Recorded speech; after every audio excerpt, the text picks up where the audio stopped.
people's princess is dead across the country, across the world. I think when you are bereaved at a very young age, anytime really, but particularly at a young age, I can resonate closely to that. You feel pain like no other pain, and you know that in your life it's going to be very difficult to come across something that's going to be even worse pain than that. The story of Princess Diana's death is one that touched millions of hearts around the world. Her tragic passing in 1997 left an indelible mark not just on the royal family, but on the public as well. Her two sons, Prince William and Prince Harry, were at the center of this tragedy, and they experienced grief in ways few can truly understand. But for years, Prince William has remained notably silent about his mother's death, choosing not to publicly discuss his feelings or the impact it had on him. This silence has intrigued many people, sparking questions about why he chooses not to openly share his emotions regarding such a pivotal moment in his life. William's grief journey. The death of Princess Diana in 1997 left an indelible mark on the royal family, particularly on her two young sons, William and Harry. At just 15 years old, William found himself in an impossible position. His world had been shattered, yet he was still expected to fulfill his duties as a royal. Grief, for William, couldn't simply be dealt with in private. It had to coexist with the very public role he played as the future king. One of the most striking moments of this struggle came during his mother's funeral. The world watched in shock as William, along with his younger brother Harry, walked behind Diana's coffin during the procession. This was a public display of mourning like no other. For the young princes, it was a deeply emotional moment that required them to put on a brave face and fulfill a royal duty.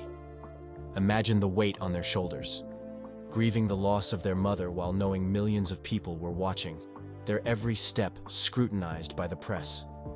For William, this wasn't just a royal duty.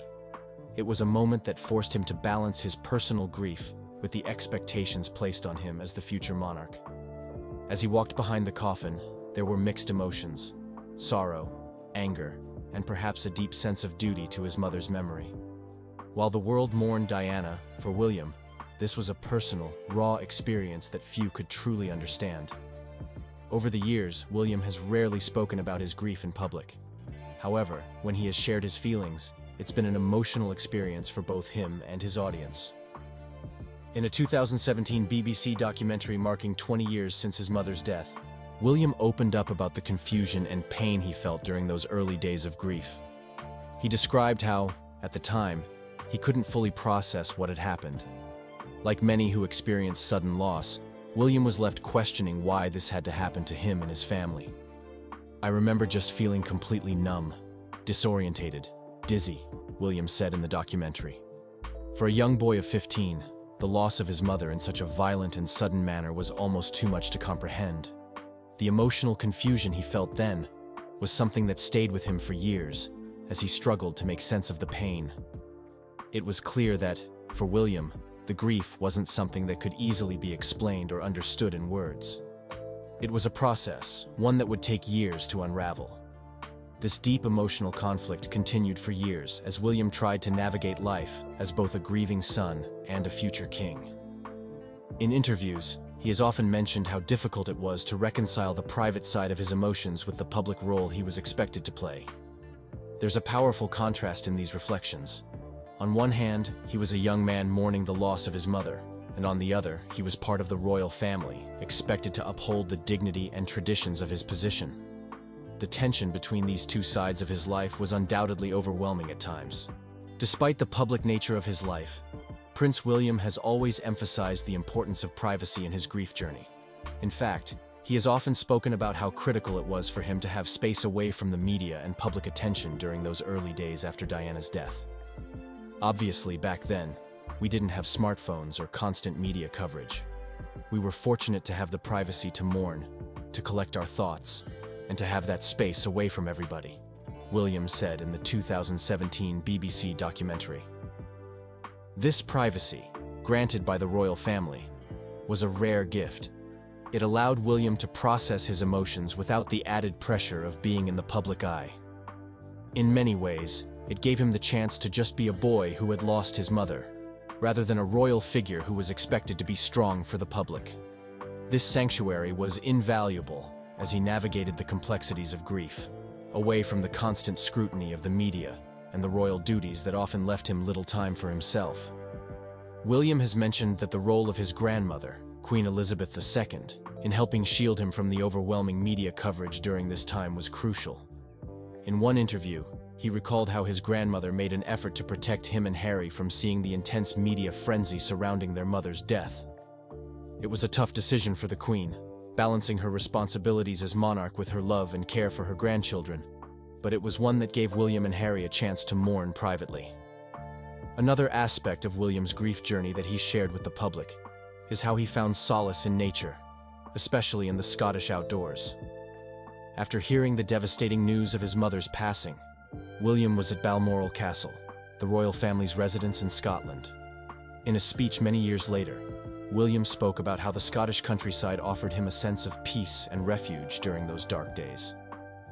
The service at Crathie Kirk that very morning, and in the dark days that followed, I found comfort and solace in the Scottish outdoors, William reflected.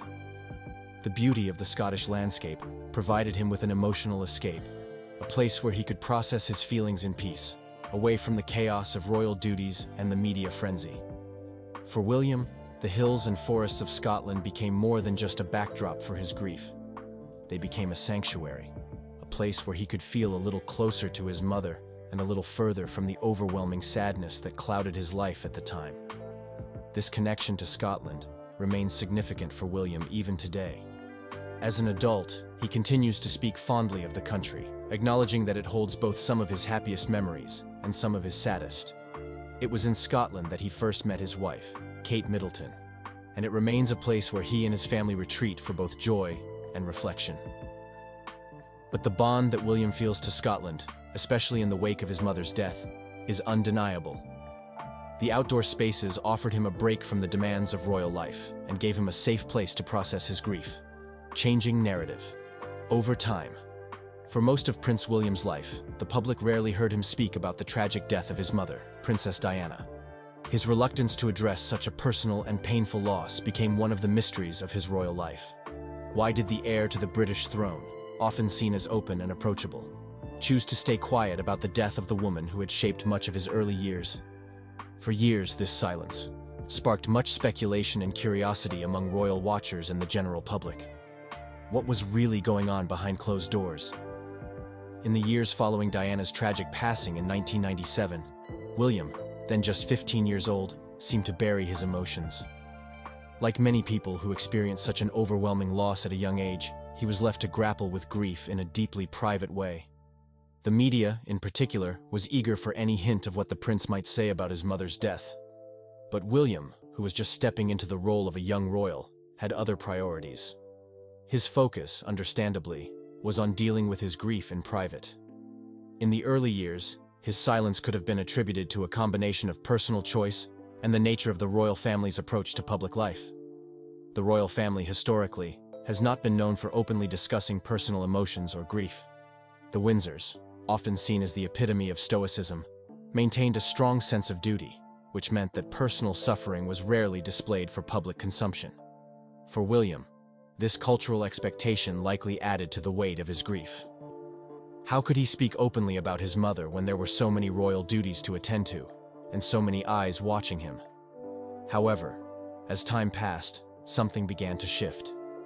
It's important to understand that Prince William, like many others who experience intense grief, likely found that bottling up emotions and avoiding the topic of his mother's death was not sustainable in the long term. And while he may not have been ready to open up immediately after Diana's death, it was clear that the pain of losing her would not simply fade away. It wasn't until much later that William began to speak more openly about his loss, showing a vulnerability that, in many ways, marked a significant departure from the usual royal behavior. It's important to highlight how, over time, William began to understand that sharing his grief wasn't a sign of weakness, but a sign of strength. Slowly, but surely, he began to break his silence in public forums, making it clear that the boy who once kept his emotions hidden was now ready to talk about the pain he had carried for so many years. One of the most notable moments of this shift came when William joined his brother Harry in 2017 for a BBC documentary called Diana, 7 Days. This was a landmark moment because, for the first time, the two brothers were able to speak openly about their mother's death and the grief they had experienced in the years since. In the documentary, William admitted that he still struggled with the pain of her loss, revealing that even as an adult, the emotional scars remained. He also acknowledged how his mother's death had affected him in more profound ways than he had been able to express before. This was not the typical stoic royal response we were accustomed to seeing. It was raw, honest, and incredibly moving. But perhaps the most significant change in William's approach to discussing his grief came through his active involvement in mental health advocacy. In 2016, Prince William, along with his wife, Kate Middleton, and his brother Harry, launched the Heads Together campaign, a groundbreaking initiative aimed at promoting mental health awareness and encouraging open conversations about mental well-being. The campaign's core message was clear. It's okay to talk about your feelings, especially when you're going through tough times. For William, Heads Together represented more than just a charitable cause. It became an outlet for him to channel his own experiences of loss, grief, and mental health challenges into something positive. His decision to speak out about his own struggles, particularly his battle with grief after losing Diana, served as an inspiration to many. It also sent a powerful message to others who were silently suffering from their own mental health challenges. If the Duke of Cambridge, a member of the royal family, could talk about his emotions, then surely others could too. Through the Heads Together campaign, William made it clear that mental health was not a subject to be avoided or swept under the rug. He spoke about the importance of mental health care, particularly for men, who often feel societal pressure to hide their emotions and act tough. As part of the campaign, William, Harry, and Kate engaged in open discussions with mental health professionals and those who had personally experienced mental health challenges, offering both a platform for discussion and a sense of solidarity. William's personal involvement in Heads Together has undoubtedly helped shift the narrative around mental health within the royal family and beyond. He shared his experiences with the public, including how he had struggled with his emotions in the aftermath of Diana's death. He admitted that, for many years, he didn't allow himself to process his feelings properly. This, he explained, led to long periods of stress and anxiety, which is not uncommon for those who experience a deep and unresolved loss. In the years since, William has continued to be a vocal advocate for mental health, speaking candidly about the importance of dealing with grief in a healthy and constructive way. His openness about his own struggles has been a powerful example for others, especially for men who may feel societal pressure not to express vulnerability. By sharing his own grief journey, William has helped make the topic of mental health more approachable and less stigmatized, and in doing so, he has set an example for countless individuals who are navigating their own emotional challenges. William's evolving narrative, from silence to openness, has shown the world that it is okay to face difficult emotions and share them with others. He has gradually broken down the barriers that once kept him silent about his mother's death, showing that even someone in his position is not immune to the complexities of grief and loss. It is a journey that many can relate to, whether they are public figures or private individuals. William's decision to share his grief publicly is a reflection of the changing attitudes toward mental health and emotional well-being in society. What once was considered a private matter is now being discussed openly, thanks in no small part to William's efforts to break the stigma surrounding mental health. By opening up about his own experience, William has not only honored the memory of his mother, Princess Diana, but he has also given others the courage to confront their own emotional pain and find healing in the process. As we look to the future, William's ongoing work in mental health advocacy will undoubtedly continue to inspire others to share their stories and seek help when needed. Through his example, he has shown that while grief is a deeply personal journey, it's also a shared experience that connects us all. And in that shared experience, there is hope, healing, and strength. Insights into William's silence. Prince William's silence on the death of his mother, Princess Diana, has long been a subject of intrigue and speculation. While it's easy to assume that his quietness stems from simply being a private person, the reality is much deeper. There are multiple reasons behind why William has chosen not to openly discuss such a tragic event in his life. His silence isn't just about keeping personal emotions hidden. It's also about a mix of personal emotional considerations, strategic image management, and a deep respect for how grief affects individuals in unique ways. First and foremost, Prince William's decision to maintain privacy can be traced back to personal emotional reasons. The death of a parent, especially at a young age, is an overwhelming experience. William was just 15 when his mother passed away, and the emotional toll it took on him was immense. It's entirely understandable that, after such a traumatic event, he would feel the need to guard his emotions and avoid exposing them publicly. Grief, particularly when it involves the loss of someone as beloved as Princess Diana, is something that can't easily be shared in the public eye, especially when it's accompanied by the scrutiny and pressure that comes with being a member of the royal family. As William himself has expressed in various interviews, the initial shock left him feeling confused and disoriented, not knowing how to process such deep sorrow. For many people in similar situations, it's a natural instinct to retreat into privacy during such an emotionally charged time, and William's decision to do so was likely driven by the need to protect his emotional well-being. At the same time, Prince William's silence can also be seen as part of the royal family's strategy when it comes to managing their public image. The royal family has always been under intense public scrutiny, and their personal lives are often viewed through the lens of duty and tradition. By remaining somewhat private about his grief, William was, perhaps unconsciously, aligning with the royal tradition of keeping personal matters out of the public spotlight. Royals have long been expected to maintain a composed and controlled image, even in the face of tragedy. In the case of Diana's death, while the public mourned with the family, there was also an expectation that William, as the future king, would remain strong and dutiful.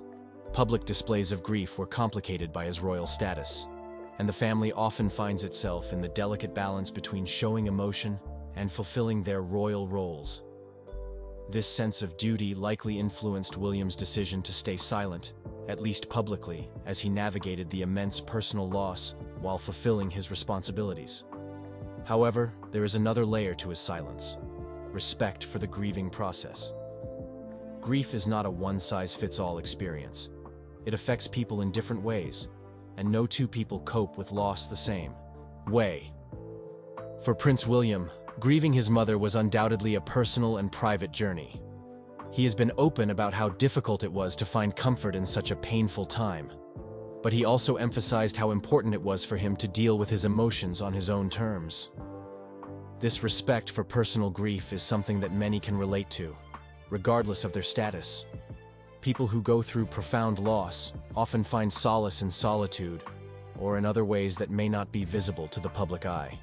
William's choice to not discuss his mother's passing immediately, or to do so selectively, highlights the understanding that grieving is something deeply personal. It's not something that can always be shared, especially when the world is watching. William's approach to grief, especially over the years, has been more about quietly honoring his mother's memory and legacy, rather than dwelling on the pain. He has started to speak about her death more openly in recent years, especially through his work with mental health initiatives like Heads Together.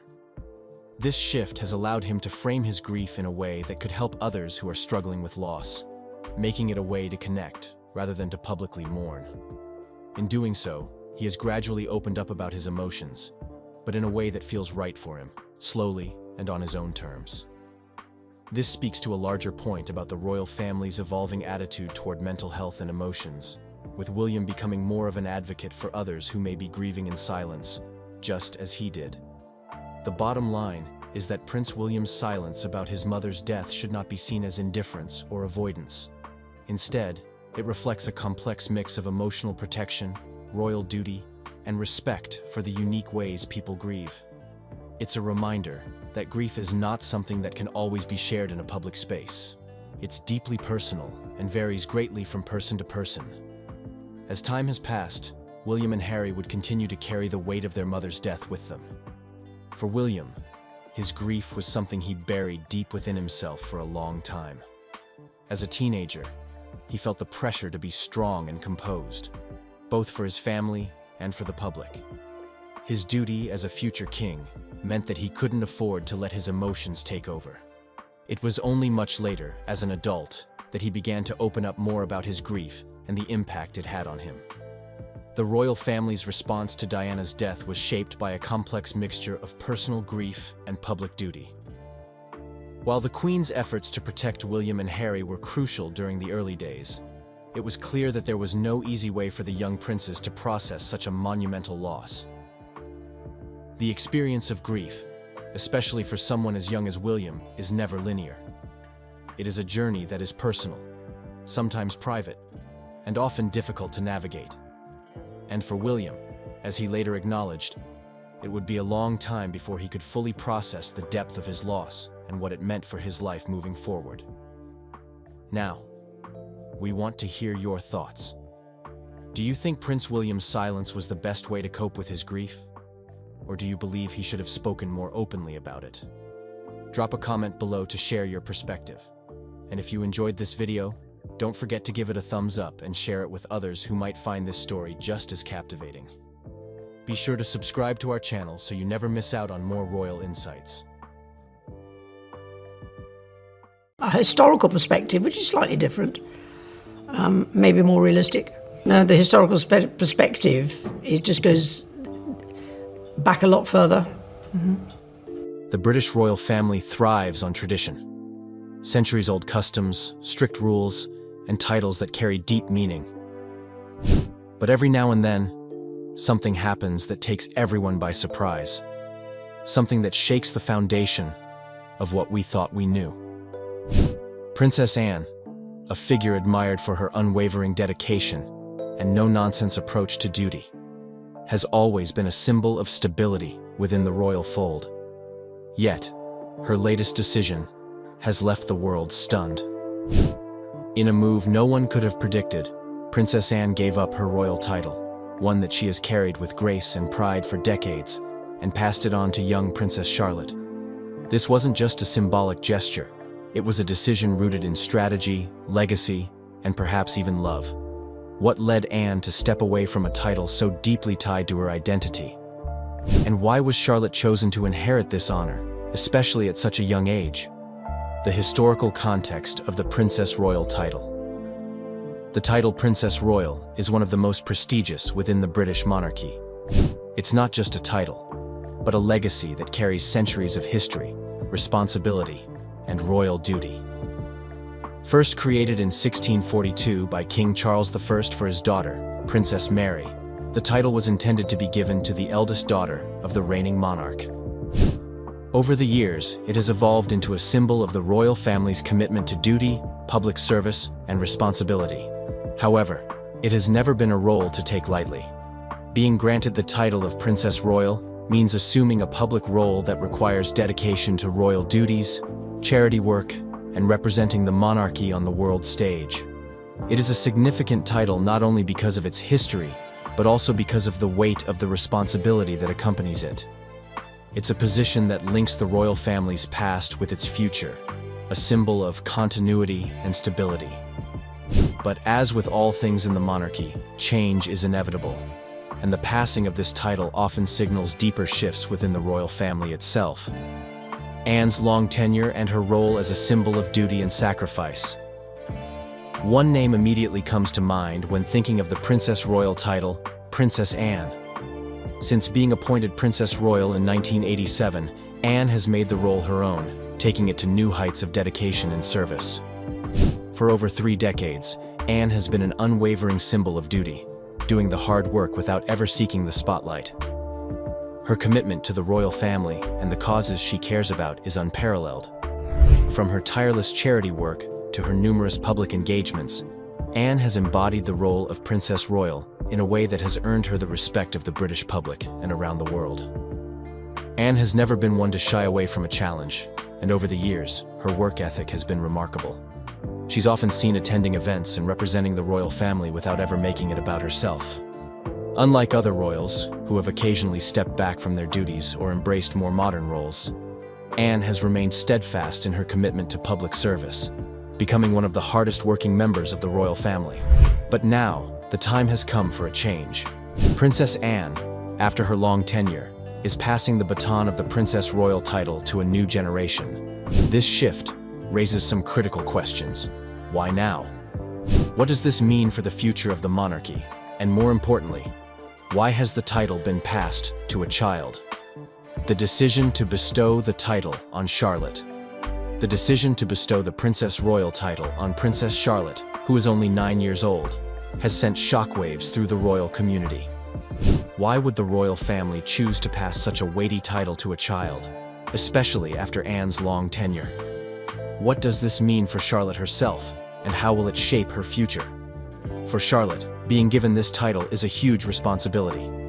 The Princess Royal is expected to carry out a variety of royal duties, including public engagements, charitable endeavors, and representing the monarchy at official events. It is no small feat, especially for a young child. While Charlotte has already shown her natural charm and poise in public, the Princess Royal title will place her under even greater scrutiny as she grows older. But what could possibly be the reasoning behind this decision? Is it merely a continuation of tradition, or is there something more? It seems likely that the royal family is looking ahead, considering the future of the monarchy and the role of its younger generation. Charlotte may be young, but she represents the future of the royal family. By giving her the Princess Royal title, the monarchy is making a clear statement. The next generation is ready to step up, and Charlotte is at the forefront of that change. Strategic move in light of King Charles's health and the monarchy's future stability. The timing of this decision cannot be ignored. Light of King Charles's reported health issues, including concerns about his cancer diagnosis, the royal family's future stability is uncertain. With the question of the monarchy's longevity hanging in the air, the decision to elevate Charlotte to the role of Princess Royal could be part of a much larger strategy to secure the monarchy's future. There's a sense of urgency behind this move. King Charles, at the age of 75, may not have many more years to fulfill his royal duties. As his health becomes more uncertain, the need for a younger generation to step into leadership roles becomes even more pressing. By elevating Charlotte to this prestigious title, the royal family is not only ensuring that she is prepared for her future role, but also sending a message of continuity. The monarchy must evolve and adapt, and this change is a clear indication that the royal family is thinking ahead. Could it be that Charlotte's appointment is a way of ensuring a smooth transition when the time comes? After all, by the time she reaches adulthood, the monarchy will need a fresh face, a younger leader to help carry it forward. Charlotte could become the face of a new era, an era that blends tradition with modernity. This shift in titles may be more than just about the Princess Royal. It may signal a broader transformation within the royal family. Symbolism and tradition versus modernity. There's an undeniable tension between tradition and modernity at play here. On one hand, the Princess Royal title is steeped in centuries of royal history, and passing it down to Charlotte signals a commitment to maintaining the monarchy's long-held customs. On the other hand, Charlotte's youth symbolizes a dramatic departure from the old ways. Is the monarchy trying to hold on to its traditions while preparing for a new generation that is not bound by the old rules? This is the essence of the challenge facing the royal family: how to balance the weight of history with the demands of a rapidly changing world. The British monarchy is no longer just about tradition. It's about adaptability and relevance in the modern world. Charlotte's new role could very well be the symbol of this balance. She represents the future, a future where the monarchy must evolve if it is to remain connected to the people. Could it be that the royal family is betting on Charlotte to bridge the gap between the old and the new? After all, she is young, relatable, and embodies the type of leadership that could connect with a younger generation of Brits. Her appointment to such a significant title at such a young age may be a statement that the monarchy is ready for the future, no matter what that future holds. Gender equality and a shift in leadership. One of the most striking aspects of this decision is its symbolism when it comes to gender equality. In the past, the Princess Royal title was given to the eldest daughter of the monarch, but the heir to the throne was always male. Now, with Charlotte in line for the role, we are seeing the royal family embrace the shift toward gender equality within the monarchy. This is a stark contrast to the male preference primogeniture that once dominated royal succession. By appointing Charlotte to this prestigious role, the royal family is signaling a shift in leadership. It's no longer just about the sons of the monarch taking on roles of power. Charlotte's appointment speaks to a broader societal shift, where women are stepping into positions of influence and leadership at an equal level to men. This could be a sign that the monarchy is ready to embrace a more modern, equal approach to leadership. Could Charlotte's appointment as Princess Royal represent the royal family's commitment to gender equality? Is this the start of a more progressive monarchy? These are the questions that remain unanswered, but hint at a much deeper shift within the royal family. Charlotte may only be a child now, but the decisions made today could shape her future, and the monarchy's future, forever. The symbolic bridging of past traditions with a new generation. Charlotte's appointment is not just a passing of a title. It's a symbolic gesture that blends the monarchy's storied past with the future. Charlotte, at such a young age, represents the hope and potential of a new generation, one that is unafraid of carrying the weight of tradition, while also adapting to the needs of a modern world. As Charlotte grows into her role, she will have the opportunity to shape the monarchy in her own way, potentially bringing new energy and ideas to the table.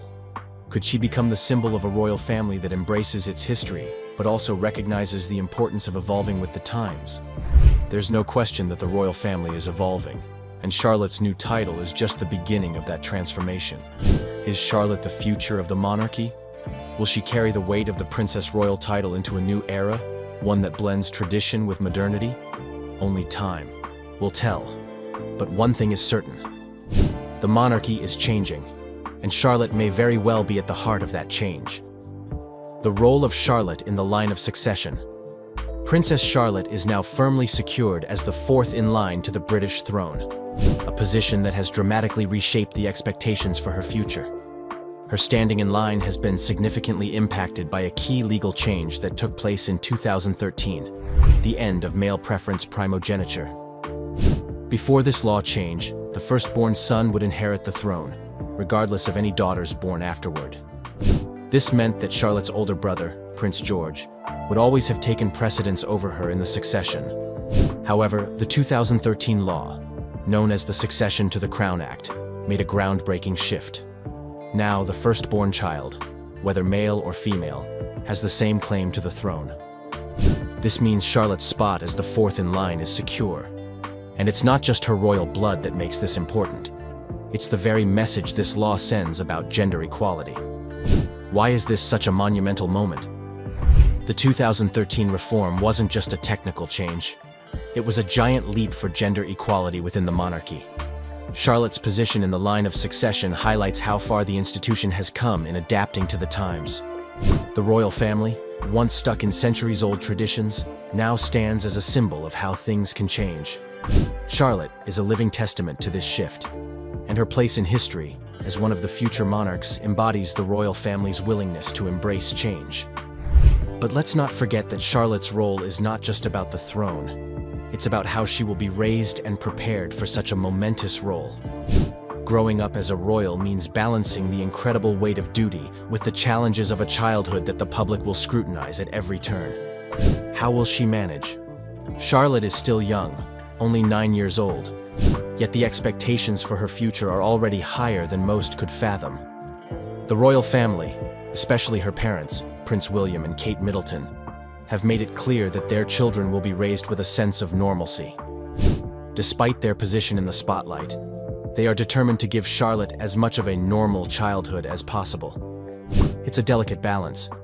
She will play with her siblings, go to school, and experience the joys of childhood, but all of it will unfold under the watchful eye of the world. Will she be able to carry this heavy legacy with the same grace and poise her family expects? It's a challenge no child should have to face, yet it's the reality for young Charlotte. As she matures, the expectations placed on her will grow too. Her public profile will continue to evolve, with every appearance, every gesture analyzed by millions. But she won't just be seen as an ordinary royal. Charlotte is a beacon of the monarchy's future, a future in which the legacy of her family will continue to unfold, and she will undoubtedly play a pivotal part. It's a monumental role, and the pressure is already starting to mount. Charlotte's potential impact and public perception. What does the world think of Charlotte right now? The public has already warmed to Princess Charlotte. From her early public appearances, she has captured hearts with her natural charm, confident demeanor, and, yes, her undeniable sass. Whether it's her cheeky wave at an event or her confident stride alongside her parents, Charlotte has become a favorite among royal watchers and everyday people alike. Can she keep up the charm as she grows? The reality is, as Charlotte matures, the public's expectations will intensify. Every look, every word will be under a microscope, and her actions will be dissected in the media and across social platforms. While her charisma and charm will undoubtedly remain key elements of her appeal, they will also be scrutinized more than ever. The pressure to be a perfect princess is overwhelming. As she grows older, Charlotte will face the constant challenge of balancing her royal duties with the demands of growing up. She will be expected to carry out her role with the same level of grace that has been seen in previous generations. But there is something uniquely challenging about the world she's growing up in. The spotlight today is brighter, harsher, and more invasive than ever before. In the age of social media and instant access, it's not just the formal appearances that will matter. It's how she handles the casual moments, the behind-the-scenes moments that will make or break her reputation. But one thing seems clear. Charlotte has something special. She has shown, even at her young age, that she can handle the royal spotlight with a touch of flair. Her interactions with the public, especially with children, show a maturity and natural ease that bodes well for her future. Will that be enough to carry her through the inevitable challenges of growing up? In the public eye? Time will tell, but for now, she's winning hearts. As Charlotte grows into her role, she will no doubt face challenges, and Anne's mentorship will serve as her guide through these stormy waters. The royal family isn't just about waving from balconies and posing for photos. It's about embodying an ideal of service, and this isn't something you can learn overnight. Charlotte is fortunate to have Anne, a seasoned pro, standing by her side, ready to share those invaluable lessons that come only through experience. And it's not just about teaching Charlotte how to navigate royal duties. It's about preparing her to be the kind of royal who can change the game. But mentorship is a two-way street. As much as Anne will teach Charlotte, the young princess will also bring her own perspectives, ideas, and energy into the equation. Charlotte, despite her tender age, already shows signs of being both charming and confident, engaging with the public in ways that seem beyond her years. The next few years will undoubtedly reveal the unique approach Charlotte will take to the role, and Anne will play a vital part in helping her carve out a path that's all her own. Challenges ahead for Charlotte. The spotlight isn't just a place to shine, it's a place to burn. And as Princess Charlotte steps into her new role, the pressures she'll face will be unlike anything she's ever known. While the royal family has always been accustomed to intense public scrutiny, Charlotte's youth will make her an even bigger target. People will be watching her every move, analyzing her behavior, and waiting to see if she can truly carry the weight of royal expectations. But let's be real for a moment. Can a 9-year-old even handle the kind of pressure that comes with being the Princess Royal? The answer is complicated, but what's certain is that this is a challenge that Charlotte will have to navigate for the rest of her life. Charlotte's life, from this moment on, will never be normal. While her parents, Prince William and Catherine, have made efforts to give their children a relatively grounded upbringing, there's no escaping the fact that Charlotte is now at the center of royal duties and public life. She'll face an onslaught of media attention as she matures. Everything from her fashion choices to her social interactions will be under a magnifying glass. And then there's the whole issue of public opinion. One misstep could send social media into a frenzy. It's a kind of pressure that most children, and even adults, can't fathom. The stakes are high, and the world will be watching to see if she can live up to the legacy of those who came before her. But here's the twist. The very thing that might seem like an overwhelming burden could also work in Charlotte's favor. The world today is different. In the past, royals were largely viewed as distant figures, symbolic rather than active. But in today's world, there's a real demand for royal figures to engage with the public, champion causes, and be role models for a new generation. This is where Charlotte could redefine what it means to be royal. In the past, being royal was mostly about ceremonial duties and keeping traditions alive. But the world is changing. The royal family has been under increasing pressure to modernize, to show they're not just living in the past. Charlotte, with her youthful energy, could help redefine royal responsibilities for the modern age. Instead of being confined to just attending events and supporting established causes, she could use her platform to advocate for the issues that matter most to her generation: climate change, mental health, and social justice. She has the potential to be a voice for progress within the royal family, just as Anne was a voice for responsibility. However, let's not sugarcoat it. The challenges for Charlotte will be immense. How does a young girl balance the weight of royal duties with the desire for a private life, especially when it's practically impossible to escape the public eye? How will she handle the inevitable criticisms and unfair expectations? The pressure on her will be intense, and it will take time for her to find her balance. And here's where the real drama lies. Will she succeed, or will the weight of royal life be too much? The world is watching, and everyone has an opinion. But it's not just about handling the pressures. Charlotte will have the chance to carve out her own identity within the royal family. Unlike her siblings, who have their own distinct roles and responsibilities, Charlotte's position as Princess Royal allows her to become something different. She won't just be a figurehead, she'll be a force in her own right, perhaps even shaping the future of the monarchy as we know it. But as much as the potential for greatness is there, it's clear that Charlotte's journey will be filled with hurdles. The public will expect her to be perfect, and one wrong move could send her crashing down. But if anyone can rise to the occasion, it's her. With the right guidance from Anne, her family, and the public's increasing openness to a more modern monarchy, Charlotte could prove to be the next generation's most transformative royal. And perhaps that's the biggest challenge of all, to be both a symbol of tradition and a beacon of change. But if Charlotte is ready for the task, she will redefine what it means to be a royal in today's world, proving that the monarchy can evolve while staying true to its roots. The crown, it seems, may be in good hands after all. The royal family has always been full of surprises, but Princess Anne's decision to pass her title to Princess Charlotte marks a turning point that few could have predicted. It raises questions about the future of the monarchy and the roles the younger generation will play in shaping its legacy. Was this a move to modernize the royal family? Or is there a deeper, personal story behind it? What do you think this decision means for the royal family? Could Princess Charlotte's new role signal a shift in tradition? Or is it simply a nod to the future?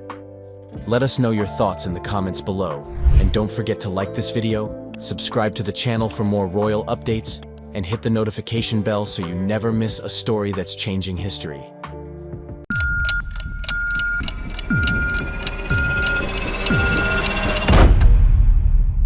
The grand halls of Westminster Abbey echoed with centuries of tradition, but amidst the grandeur of King Charles III's coronation, something extraordinary unfolded that no one could have anticipated. All eyes were on the royal family, their every move meticulously analyzed. Tensions were palpable, and just when it seemed the day would proceed flawlessly, an unexpected moment shifted the spotlight entirely. Princess Anne, known for her poise and loyalty, made a revelation that left those present and the world stunned. This came right after a quiet but noticeable exchange between Queen Camilla and the Princess of Wales, Catherine, sparking whispers of a brewing storm behind the regal facades.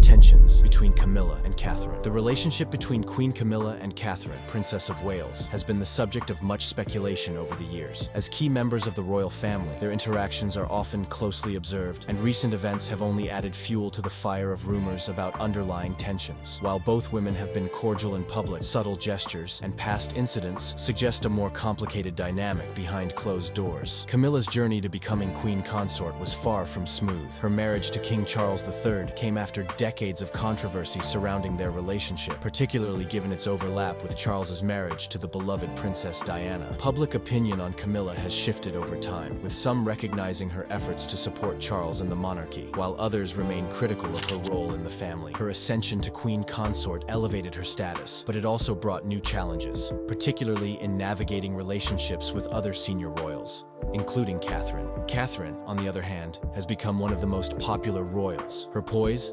dedication to charitable causes, and focus on family have earned her widespread admiration. As the wife of Prince William, heir to the throne, Catherine represents the future of the monarchy, a position that naturally brings her into closer alignment and occasional conflict with Camilla. One recent royal event brought these simmering tensions into the spotlight. During King Charles III's coronation, a fleeting but significant interaction between Camilla and Catherine raised eyebrows. According to lip readers and body language experts, Camilla allegedly directed Catherine to manage Princess Charlotte's behavior during the ceremony. While the moment was brief, the tone and context suggested more than a simple request. Camilla's directive was reportedly stern, and her body language indicated a sense of authority. Catherine, in turn, maintained her composure, nodding subtly before gently addressing her daughter. For many watching, this was a moment that spoke volumes about the power dynamics at play. While Catherine handled the situation gracefully, observers noted a flicker of tension in her demeanor, suggesting that the interaction was far from ordinary. Beyond words, the body language between the two women during the ceremony hinted at underlying strain.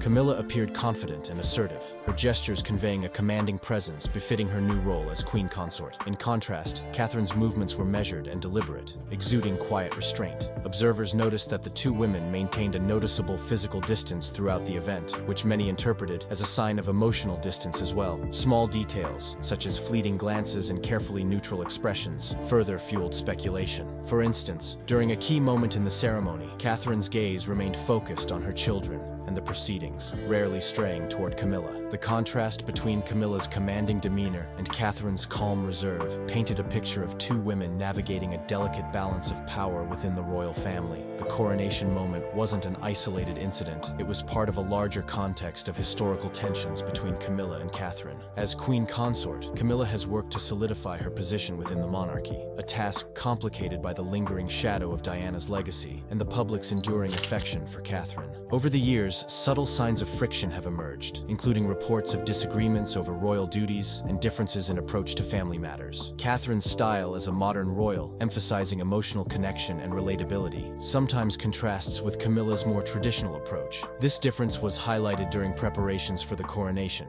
where reports suggested that Camilla's desire to include her own family prominently in the ceremony caused frustration for Catherine and Prince William. For Catherine, ensuring the focus remained on the future of the monarchy, namely her children, was a priority, and any perceived sidelining could have exacerbated existing tensions. While the monarchy thrives on the image of unity, moments like these reveal the complexities of relationships within the family. Both Camilla and Catherine are navigating roles that come with immense scrutiny and pressure. For Camilla, asserting her authority as queen consort is a natural part of her position, but it's a process that can sometimes clash with Catherine's growing prominence as the mother of a future king. Ultimately, their interactions, whether during high-profile events like the coronation or behind closed doors, reflect the balancing act required to maintain harmony within a centuries-old institution. These moments, however fleeting, offer a glimpse into the human side of the royal family and remind us that even within the grandeur of monarchy, relationships are rarely without their challenges. Charlotte's poised defiance. In the grandeur of King Charles III's coronation, amidst the regal robes, gilded crowns, and solemn hymns echoing in Westminster Abbey, it wasn't just the monarch who made history.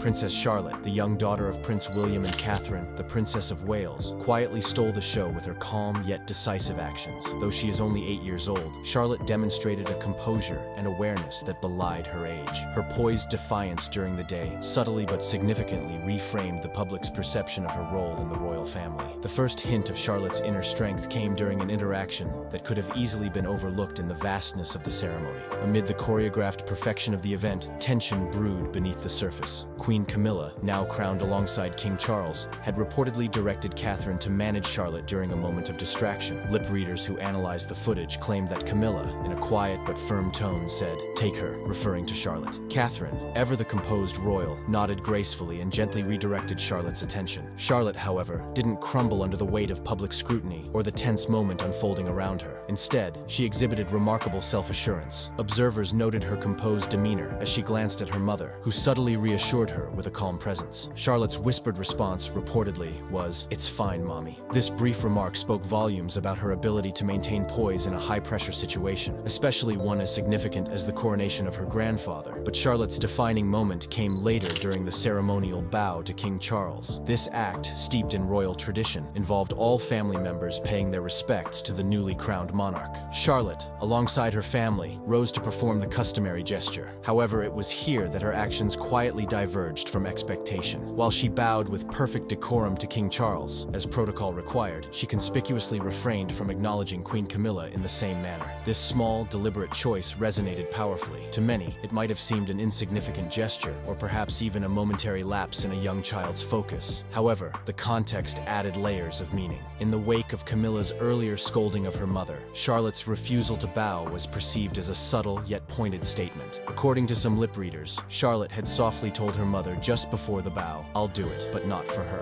These words, though quiet, carried a weight that rippled throughout the abbey and beyond. Charlotte's actions, though understated, struck a chord with both the attendees and the millions watching around the world. They reflected a sense of awareness and quiet defiance that is rarely associated with someone of her age. Her refusal to bow wasn't an act of rebellion, but rather an assertion of her own dignity and a quiet defense of her mother. This was no tantrum or childish outburst. It was a poised expression of self-assurance wrapped in the subtlety of royal decorum. The symbolism of Charlotte's actions did not go unnoticed. In a family known for its rigid adherence to tradition and hierarchy, her quiet defiance felt almost revolutionary. It signaled a new generation of royals, who are being raised to balance the weight of their roles with individuality and personal integrity. Charlotte, though second in line to her brother Prince George, has already shown she is carving out a unique place for herself within the royal framework. Observers and commentators were quick to praise the young princess's maturity. A royal historian remarked, "For someone her age to act with such calm precision, especially under the public eye, is extraordinary." Another royal correspondent noted that Charlotte's actions demonstrated an understanding of her role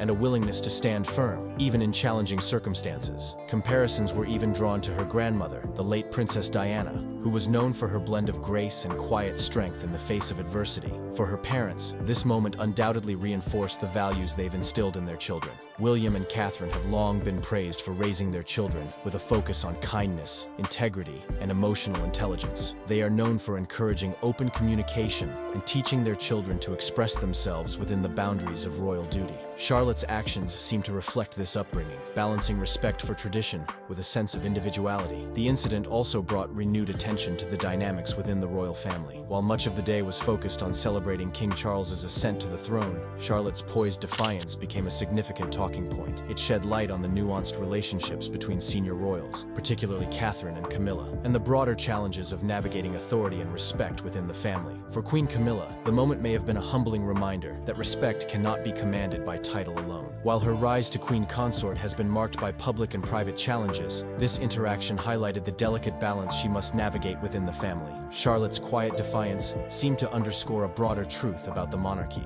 that even its youngest members are not passive participants, but active figures shaping its future. As the day drew to a close, it was clear that Charlotte's poised actions had left an indelible mark on the coronation's legacy. Footage of the moment spread rapidly, with commentators and social media users alike dissecting every detail. For many, Charlotte's behavior was a sign of the times, a reflection of how the younger generation is navigating the complexities of modern monarchy. The fallout from the coronation incident. The coronation was supposed to be a flawless showcase of royal tradition, but the unexpected moment of tension was impossible to ignore. Camilla, queen consort, appeared visibly unsettled after what many interpreted as a small yet significant act of defiance from Princess Charlotte. While the specifics of the exchange are a matter of speculation, observers noted a marked change in Camilla's demeanor after the incident. Her previously assured posture seemed less confident, and her smile grew more strained as the ceremony progressed. It was a rare glimpse of vulnerability from someone who has worked for decades to establish her place in the royal family. Catherine, Princess of Wales, on the other hand, handled the situation with her characteristic composure. As a mother, her first priority seemed to be reassuring Charlotte, subtly communicating calm through her body language. Catherine's ability to diffuse tension without drawing unnecessary attention was a testament to her grace under pressure. Her dignified response not only protected her daughter's confidence, but also reinforced her image as a steady presence within the family, a quality that has made her increasingly admired by the public. Charlotte herself was the picture of poise. Despite being just 8 years old, she navigated the moment with remarkable maturity.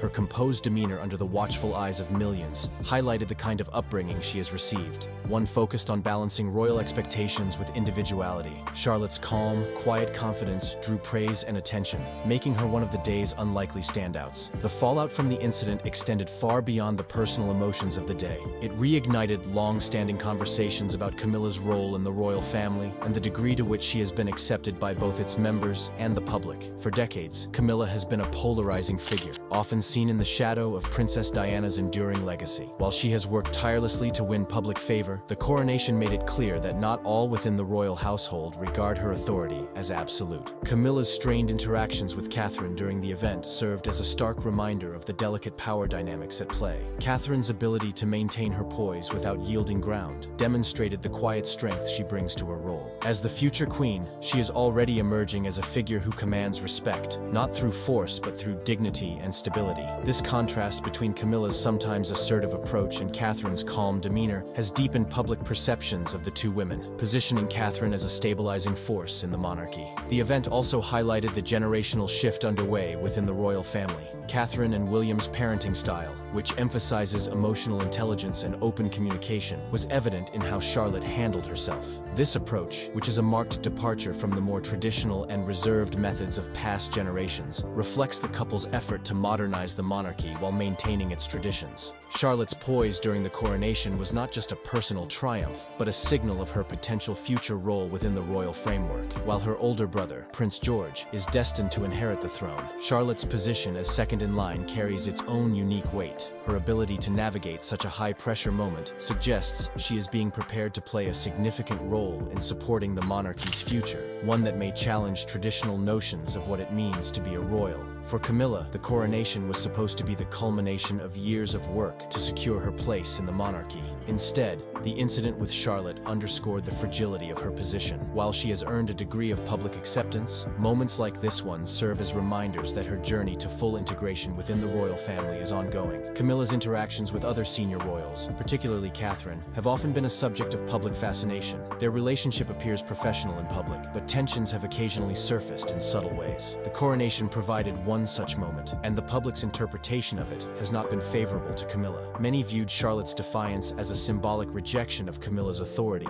even if that was not the young princess's intent. For Catherine, the coronation reinforced her position as a key figure in the monarchy's future. Her ability to balance tradition with a modern approach to family and duty has made her a beloved royal. The way she handled the coronation incident, calmly, firmly, and with unwavering support for her daughter, demonstrated the qualities that make her an effective leader, both within her family and on the world stage. Catherine's rising status is no accident. Over the years, she has consistently shown herself to be a unifying presence, adept at managing both the demands of royal life and the complexities of her personal relationships. This ability has not only solidified her popularity with the public, but has also strengthened her influence within the royal household. Her approach to parenting, in particular, has set her apart. By fostering independence and emotional resilience in her children, she is ensuring that the next generation of royals is prepared to meet the challenges of their roles. Charlotte's grace during the coronation was a direct reflection of this parenting style, and it bodes well for the monarchy's future. The coronation of King Charles III was undoubtedly a historic occasion, but it will also be remembered for the personal dynamics that played out beneath the grandeur. The incident involving Camilla, Catherine, and Charlotte may have been brief, but its implications are far-reaching. It highlighted the evolving roles within the royal family, the challenges of navigating tradition in a modern world, and the emergence of a new generation poised to leave its mark on the monarchy. Historical context of royal tensions. Camilla's rise to the role of queen consort has been anything but straightforward. Once a divisive figure in the royal narrative, she faced widespread public skepticism when her relationship with Charles became known during his marriage to Princess Diana. For years, Camilla was vilified by the media and viewed by many as the other woman in the breakdown of Charles and Diana's marriage. Even after Diana's tragic death in 1997, public sentiment toward Camilla remained frosty. When Charles and Camilla married in 2005, it was seen as an attempt to move forward, but the shadow of Diana lingered. The late princess remains a deeply beloved figure, and many still see her as irreplaceable. This legacy has meant that Camilla has had to work hard to earn public acceptance, which has gradually improved, thanks to her understated public service and efforts to support Charles. However, her title as queen consort, a decision formally approved by the late Queen Elizabeth II,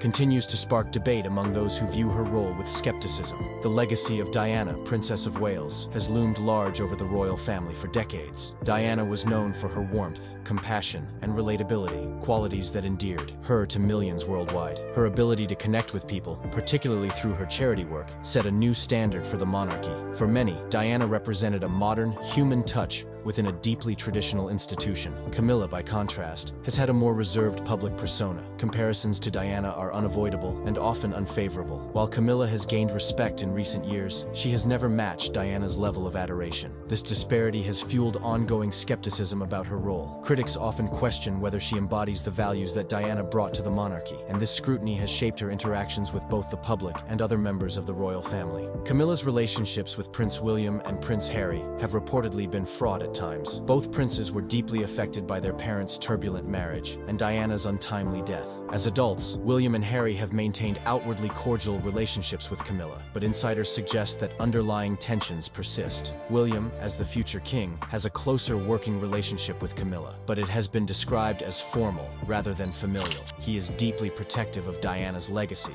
and has reportedly expressed concerns about how his mother's memory is honored within the royal framework. For example, when discussions arose about Camilla becoming queen consort, William was said to have advocated for a careful approach to avoid sidelining Diana's legacy. Harry, on the other hand, has been more openly critical. In his memoir, Spare, he described Camilla as a villain and accused her of working with the press to improve her public image at the expense of others in the family. This claim reignited public debate about Camilla's role and relationships within the monarchy. Harry's accusations, coupled with his and Meghan Markle's departure from royal duties, have added layers of tension to an already complicated dynamic. Amidst these tensions, Catherine, Princess of Wales, has emerged as a stabilizing figure within the royal family. Her parenting style, in particular, has drawn attention for its modern approach. Unlike the rigid and formal upbringing traditionally associated with the royals, Catherine and Prince William prioritize emotional connection and open communication with their three children, Prince George, Princess Charlotte, and Prince Louis. This parenting philosophy reflects Catherine's desire to create a sense of normalcy for her children, despite the pressures of royal life. For example, she is often seen engaging with them at eye level, offering comfort and encouragement during public appearances. Catherine's approach contrasts sharply with the more traditional, hierarchical dynamics that have historically defined royal relationships. This modern touch has endeared her to the public and set a new standard for royal parenting. In the context of Camilla, Catherine's parenting style highlights a generational shift within the monarchy. While Camilla's role is largely ceremonial and focused on supporting King Charles, Catherine's influence is rooted in her ability to balance tradition with contemporary values. This difference in approach has occasionally led to speculation about tensions between the two women, particularly as Catherine's growing prominence underscores her future role as queen consort. Camilla's relationships with other senior royals have also been a source of intrigue and, at times, conflict. Princess Anne, Charles's sister, has reportedly been skeptical of Camilla's influence. Anne is known for her no-nonsense demeanor and deep commitment to royal tradition. She has allegedly clashed with Camilla over modernization efforts within the monarchy, dismissing some of Camilla's suggestions as unnecessary changes to time-honored practices. Prince Andrew, another of Charles's siblings, has also had a contentious relationship with Camilla. Andrew's controversies, including his ties to Jeffrey Epstein, have made him a divisive figure within the family. Despite his own issues, Andrew has reportedly criticized Camilla's rise to prominence, viewing her as an outsider who undermines the monarchy's stability. This tension reflects broader divisions within the royal family about the direction of its leadership. Even within her stepfamily, Camilla's position is complex. As a step-grandmother to William and Catherine's children, she does not share the same level of closeness as their biological grandparents, such as Carol and Michael Middleton. This distance has shaped how she interacts with the younger generation, particularly in public settings. While efforts have been made to present a united front, moments of strain occasionally surface, revealing the underlying challenges of blending personal and professional roles within the royal family.